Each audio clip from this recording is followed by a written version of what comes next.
I've got to the point in the Penguin Science Fiction Omnibus where I have to review Nightfall by Isaac Asimov. And I've been kind of putting off this moment because I don't like that story. It's a story that's much loved by many people. It's been anthologized many times, and it was voted by the Science Fiction Writers of America as the best short story prior to the advent of the Nebula Awards in 1968. And Asimov has collections called Nightfall 1 and Nightfall 2, in which the story is also anthologized. The story's been made into a novel written by Robert Silverberg, and I believe there are 2 movie adaptations as well. And so a lot of people rate it quite highly. I don't, and I'm going to explain why. The genesis of the story is a quote from Ralph Waldo Emerson, and it goes like this: "If the stars should appear one night in 1,000 years, how would men believe and adore and preserve for many generations the remembrance of the city of God?" The first problem is Asimov's approach. The way that he abolishes the stars is he has a planet that's in constant light. This planet revolves around one sun, but it's in a star system that includes 5 other stars. So there are 6 suns in total, and therefore the surface never experiences darkness, and therefore the people on the surface of the planet never see the stars. That's the whole problem of the story, or at least the plot. Why is that so? Because it's not what Emerson was envisaging in his quote, and I'll read it again. "If the stars should appear one night in 1,000 years." Emerson was imagining that for 1,000 years, minus one day, you look up in the sky and you'd see nothing, just darkness. And then suddenly, on one day, vop, you'd see the stars, and you would be struck by awe and say, "Right on, God, you've got my vote." Asimov doesn't take the quote in that way. Instead, he has this strange fudge of having this star system involving 6 stars, which I can't imagine how that would possibly work, and he abolishes darkness. He then focuses the story on the people's fear of darkness.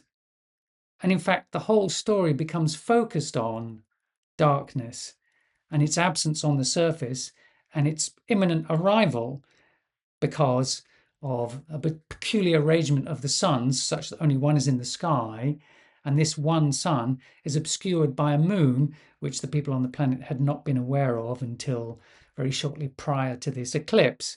And so they're now preparing themselves to suffer complete darkness. That's the focus of the story, not the appearance of the stars.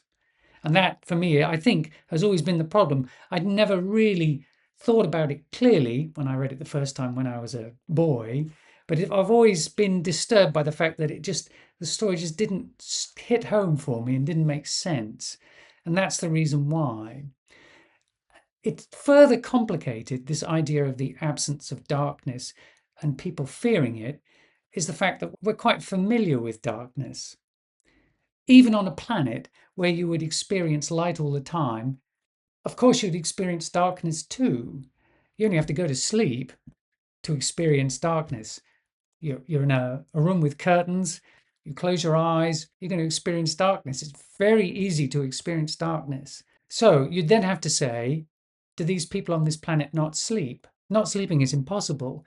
Lack of sleep is a form of torture. We require sleep. We have to sleep. So there's a problem there too. This civilization on this planet is relatively advanced.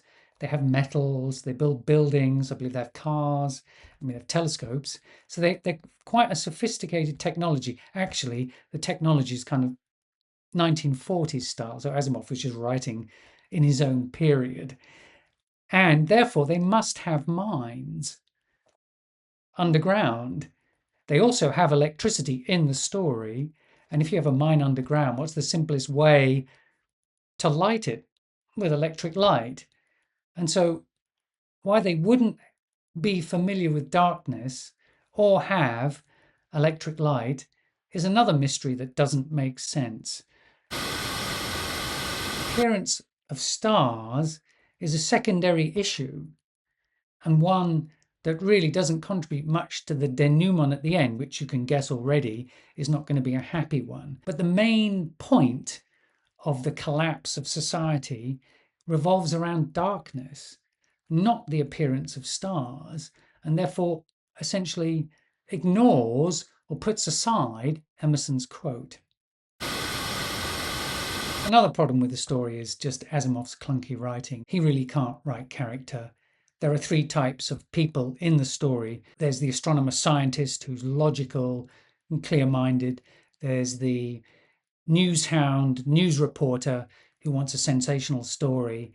And then there's the religious zealot cultist.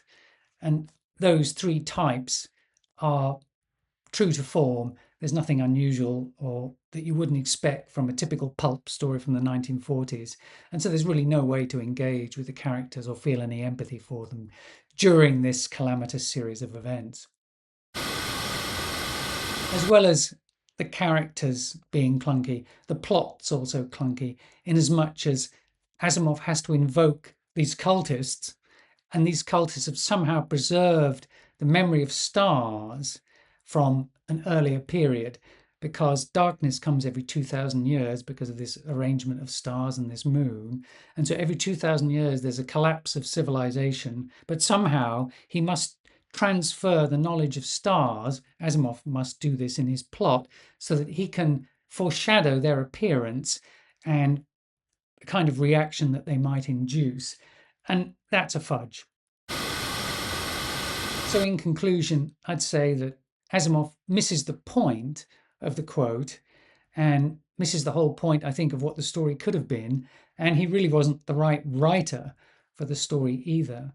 A much better writer who would have done a really good job writing this story and was around at that time was Ray Bradbury. Now, he could write great fiction, great science fiction, and great horror. And if he'd been given this idea, I think he would have taken it in a different direction. I think he would have focused on the fact that what would be the reaction not to darkness, but to the appearance of stars, and how would that affect people if, for time immemorial, the sky was black, and then suddenly one night it was filled with stars. What would people's reaction be? Unfortunately, we never got that story.